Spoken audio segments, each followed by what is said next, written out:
Hello everyone. I'm trying to explain the experiment on MATLAB performing the circular convolution by matrix method. Before we get into this experiment as it is, let's look at the theoretical background over here a little bit, because this circular convolution is already known to you. We have the simplified formula where x of n and h of n are there, and basically the output of the system y of n is to be obtained as per this particular formula over here. Y of n is equal to x of n convolution, circular convolution, h of n, battery. So the two signals involved over here are h and x. So you are going to use the matrix method over here. That's it. So matrix method is basically representing this one of the signal, say for example h of k, in the form of this kind of a matrix, and in this matrix is to be multiplied with the other signal.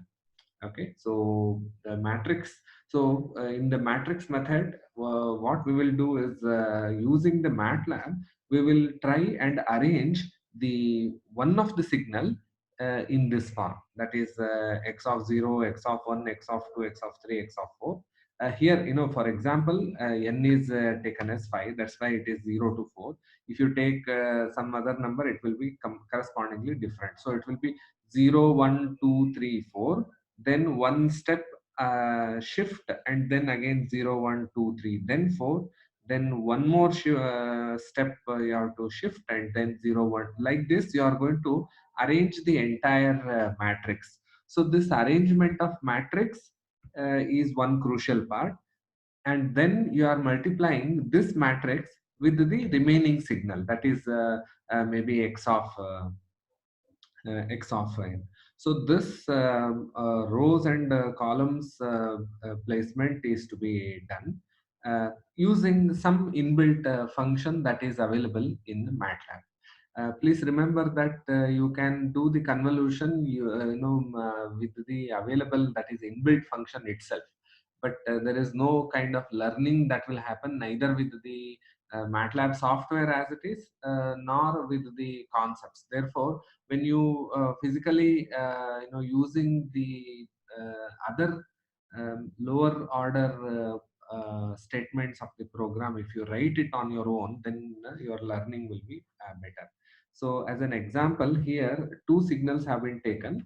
One is one is h, which is 735, and the other one is taken as 6, 8 minus. There are two signals, so both of these signals are of a length 3. So you are arranging them in this form. Actually here, maybe you can take this as yeah, maybe this is not y, this should be x. Okay, yeah, so you can take this as x. Then here you are shifting and shifting the signal x, and then this is h as it is, and you are going to multiply rows and columns, so you are going to get this result. Okay, so this is our simple MATLAB, this matrix method.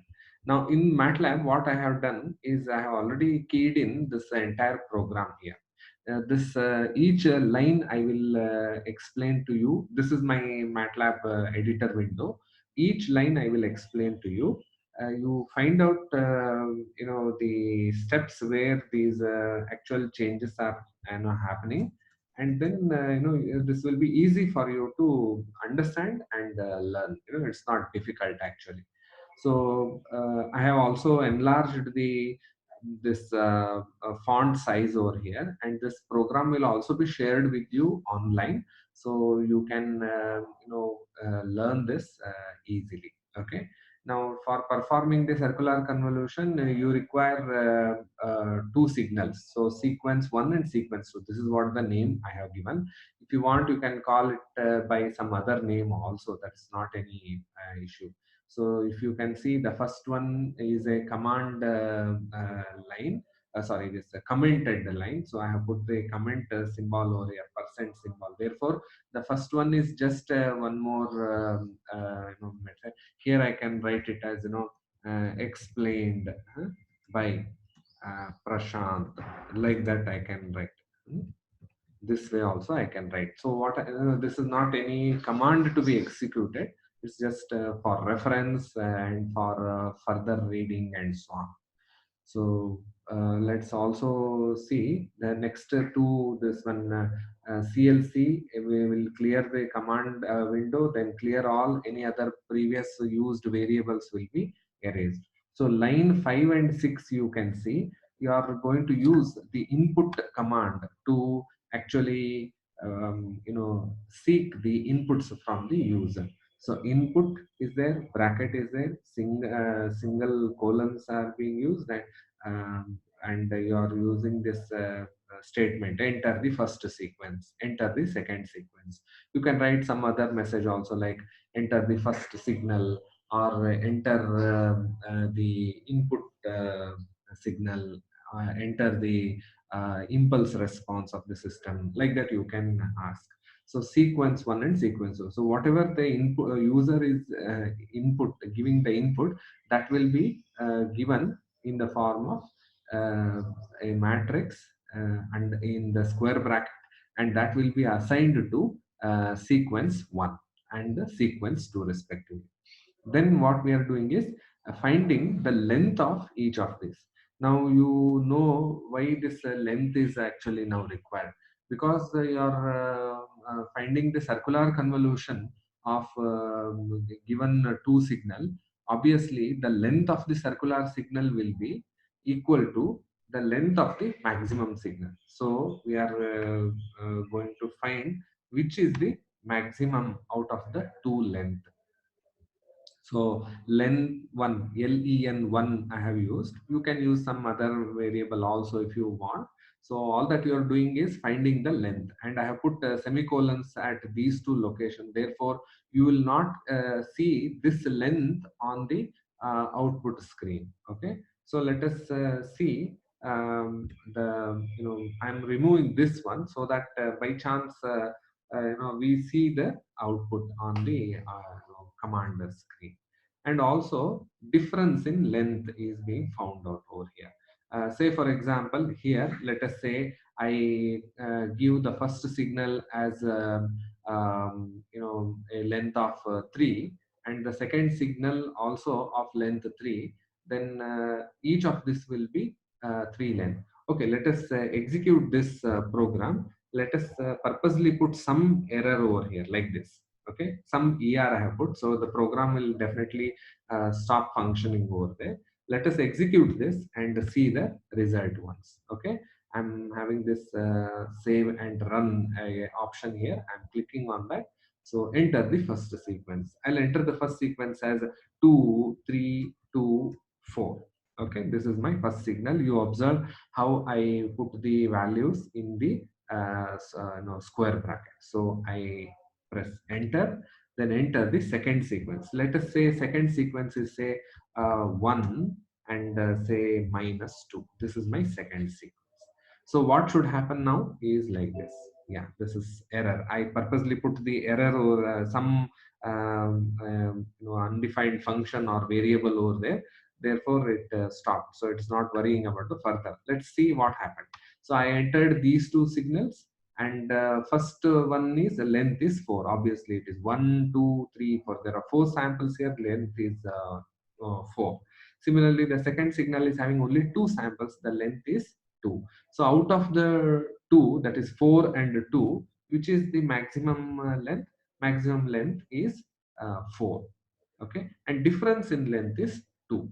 Now difference in length is also possible to be negative. I'm going to use that information to append these zeros. Okay, now I'm going to remove this ER here. I purposely put there. I'm going to save this. Then I will see the next part over here. You see what happened here? So difference in length is now 2. What is the reason? Because first signal is 4 length, second signal is of length 2. So 4 minus 2 is 2. Difference in length is 2. Now the thing, okay, you see the first sequence and second sequence are to be now brought down to some similar shape and size. Okay, that means I want to append the zeros over there. That is what is precisely being done from line 12 to 16. So whichever is the shorter signal, I repeat, whichever is the shorter signal, that must be appended with zeros. Okay, so you append zeros uh, such that both the signals become the same length. Okay, now let us see. I will put that ER over here again. Okay, that means it should, the execution should stop over here. Let me again go back, run the signal. Let us see, the first signal I had used was 2324. Okay, second signal I'm again entering on the command window. I'm taking it as 1 and minus 2. Now what should happen? You see, yeah. um, yeah, so this is a difference in length. Okay, I had to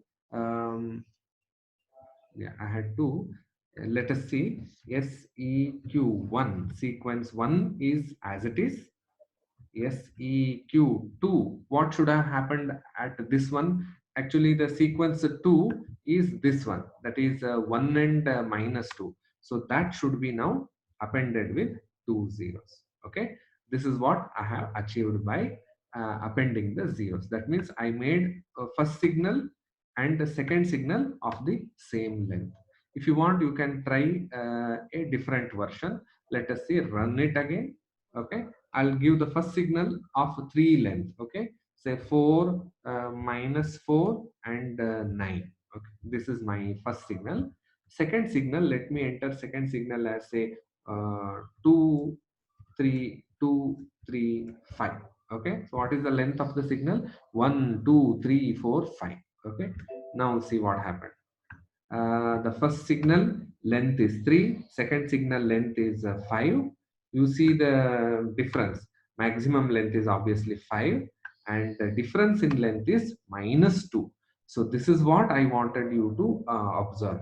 You see the difference in length is minus 2. So what is happening here is, if difference in length is greater than or equal to 0, then we did something. If difference in length is less than 0, that means the first signal is a smaller length.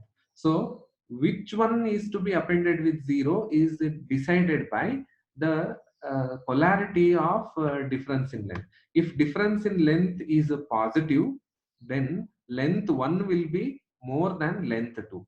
Correct? Like 10 minus 3, 7 minus 2, or 100 minus 50, like that. If this is negative, it means that this is smaller than this. That is, length 1 is smaller than length. For example, 3 minus 8, 4 minus 10, and so on. So in that case, you have to append zeros to the first signal in case if it is negative. That's what is being done. And how is this being done? It is just see, the sequence 2 is the given sequence that you entered, and to that you are appending zeros. What is the length of the that zeros? Zeros is 1 comma difference in length. See, again, go back to the command window. Let us clear this. What do you get? Zeros of 1 comma 3. What do you get? You get 3 zeros. One row, 3 column. Similarly, if you write zeros of 2 comma 3, then you will get 2 rows and 3 columns, 0 you will get. On the same line, if you write zeros of 1 comma minus 3, what do you get? Think about it. This is the answer. It is going to be an empty matrix, because you can't have the rows and columns to be negative. Rows or columns to be, either of them to be negative, or both of them to be negative. You can't have minus 3 columns. Okay, so you will not get any output. Therefore, in case the difference in length is negative, then you see here it has been put as minus difference in length. Now this can be done in different way. ABS, that is ABS of difference length, can also be done. Again, I go to command window. You see, I'll clear this. I'll write ABS of uh, minus 5. What do you get? Is 5. ABS of 5 is 5. Like this. This can also be done. Okay. So I'll clear this. Okay. Then, so till here, what we have done is we have made the two signals to be of the same length. Okay. Now, I'm going to remove this ER message. Purposely, I put it over there.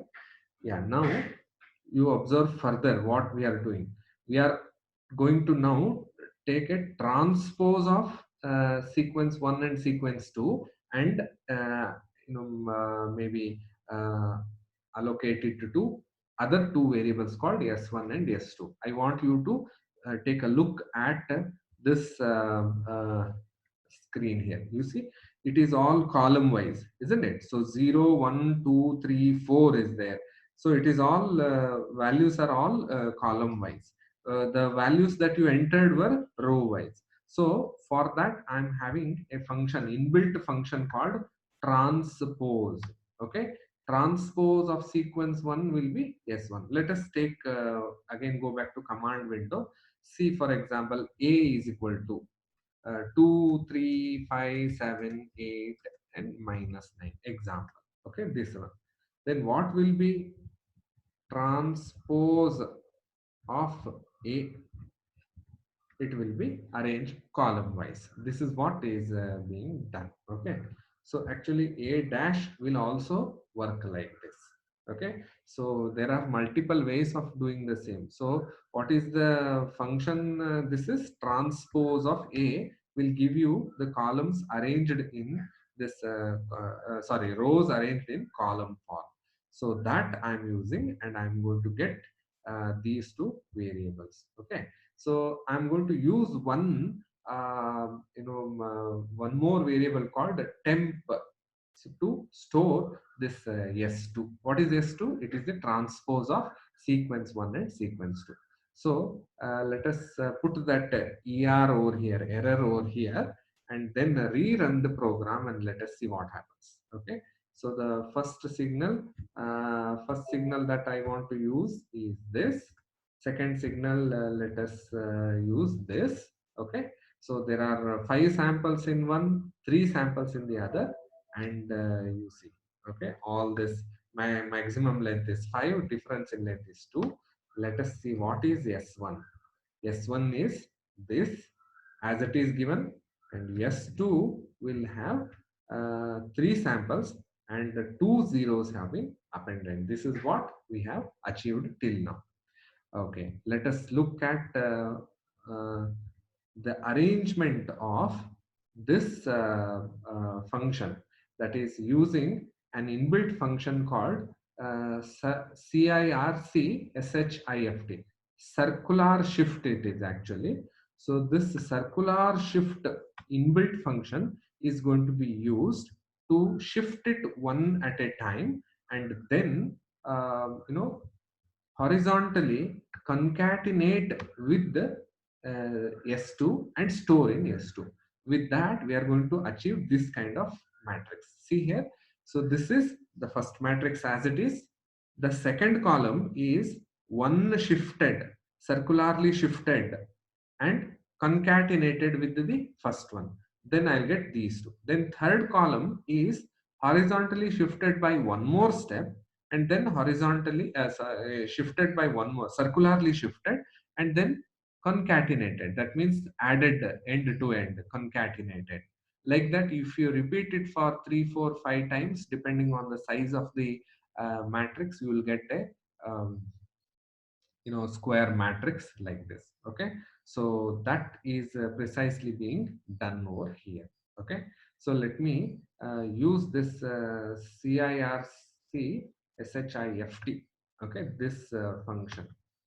Okay, let us see what will happen on say I'll clear this. I have say S1 here. I have a S1, or let us say S2. S2 is there. This is the one.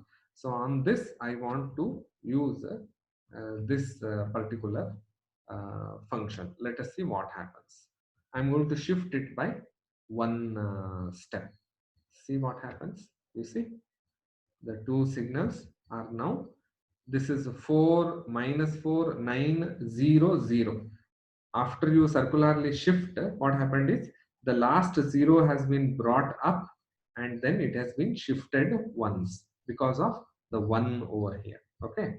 Now, if I were to rewrite the same S2, if I write a 2, then you see what will happen.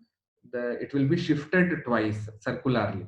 Okay. So this is the beauty of this particular inbuilt function called circular shift, named as CIRC Okay, so I'm going to use that, and then so after once you shift it every time once, that will be stored in a variable called temp, and that will be concatenated with S2 again and again and again. How long are you going to do it? You're going to do it till the maximum length of that. Now, what is the speciality of this maximum length? Now, both S1 and S2 are of the same length. Okay. So, ultimately, what happened is, suppose if the maximum length was 5, then both the signals are now 5 rows and 1 column. You see here, I'll show it on the command screen. These are the two signals, no? CLC. S1 is also 5 rows, 1 column. S2 is also 5 rows, 1 column. So 5 rows, 1 column, you are going to start from 1 and go on up to 4. So because first one is as it is, second one like this. I'll show you this one. Yeah, first one is there. This is second one. This is third one, fourth one, and fifth one. Okay, so you can go from 1 to 4. This is one. Sorry, this is already there. This is 1, 2, 3, and 4. So when you do this, you are forming this particular matrix. So ultimately, what is the output of this particular for loop that you have used? It is the formation of the horizon, this S1 and S2. Okay. So let me put the error message over here. Okay. I'm just putting ER. It can be anything else also. KR, or I'll put KR. Okay. So something which is unrecognized over there, the program will stop. What is the purpose I'm doing that?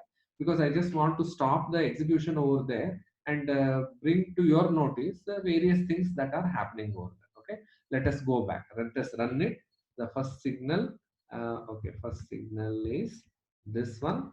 Second signal, I will take this one. Yeah, this one, and let us see what happened. Yeah, you see how beautifully the first signal S1 is this, and S2 has been arranged like this. So 2 3 2 3 5, then one shift 2 3 2 3 5 is over here. Okay, on the same lines it is 2 3 2, then 5 3, like that. So it has been shifted so many times, and you get a 5 cross 5 matrix over here. So now this is 5 cross 5 matrix, and S1 is 5 cross 1 matrix. So you can always multiply the two. If you want to take one more example, I am going to take, say, first sequence. I'll make a 6 element. Okay, so 1 2 3 4 5 6. So there are 6 elements in this signal, and the second signal I want to take only 2 elements on there, say 1 and -5. Okay, let us see what is out. You see 1 -5 0 0 0 0 was 0 1 -5, like that. So it is now a 6 cross 6 matrix, and S1 is 6 cross 1 matrix. So what we are doing, we are finding the circular convolution of given two signals by matrix method. So let us go back to this. I will remove this one, and you see here I just put S1 and S2. This will actually quickly display the signals S1 and S2. It's nothing more than that. If you put the semicolon over here, obviously that signal S1 will not be displayed as shown on line number 28. Now let's look at this other next part. So till now what we had done is, the given two signals, we found their length, found the maximum length, and found the difference in the length. Then what we did is appended sufficient zeros to the shorter signal so that both the signals became of the same length. Okay, that's what we have done till now. Now you can multiply the two matrices like this. S1 star, S2 star S1. Okay, S2 star S1, and then I have put one this one apostrophe also, so that you get the transpose of the same. Okay, the output is obtained by line number 35. Let us see what happens. Again, let us take this example. I'm going to take the example, say 1 3 5. It is one signal. The other signal is 2 2 3 4 5 6. Okay, how many samples are there? There are now 6 samples in one, 3 samples in the other. Let us see what happens. Okay. Yeah, output is already obtained. The circular convolution output is like this. See what all things have happened. As I told, length of first signal is 3, length of second signal is 6, the maximum length is 6, difference in length is -3. That means the first signal is shorter, so you have to append zeros to the first signal. Yes, it has been done. Three zeros have been appended, and the second signal has been formed in the form of a matrix like this, which is 6 cross 6 over here. Then you multiply the two and you get this. This is the output of the circular convolution. Okay, so this part is the output.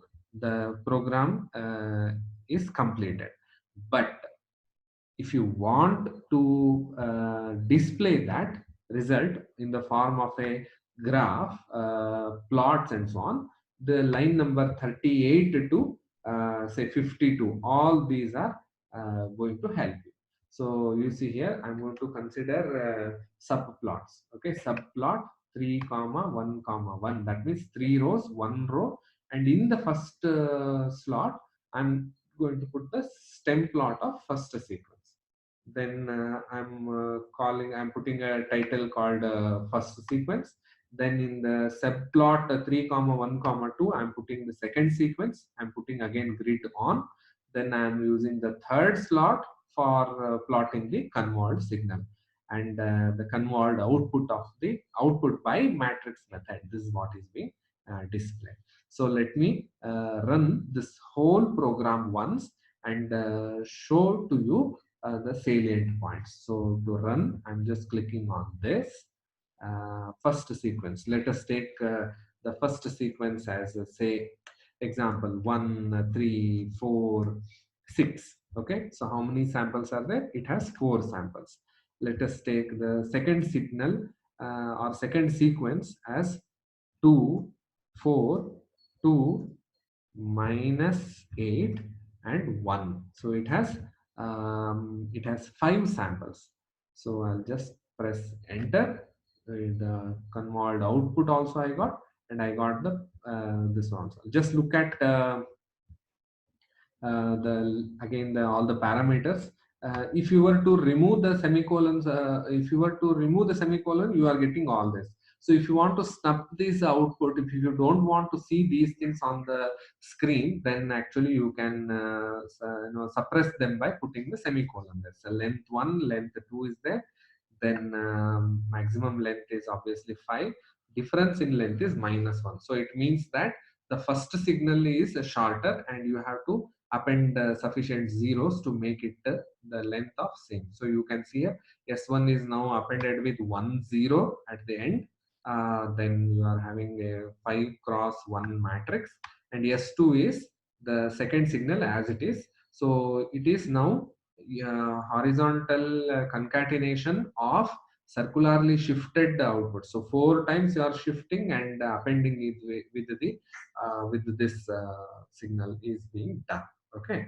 So then output of the circular convolution is obtained here. Maybe this is also convolved sequence. Again, somewhere I have displayed it. So twice you are getting this result. Okay. Then let us look at the graph. So I'm enlarging this graph. You see the first sequence is given here. So you can look data cursor. You can see, you can click on this. So you get some value here. Yes, the value. Then this value. Okay. Then it was this value, that is 4, and so on. Yeah, the one more is, and finally 1 0 that you have appended. Then the output, you can say output is this is the second sequence, and the output is like this. Okay. So this is the way in which you can do the circular convolution by matrix method. Okay. So any two sequence can be given, and you can follow this steps to execute the program. Any doubts that you have, you can always pose your questions in the WhatsApp group, or you can text me personally also. Okay. Thank you, everyone.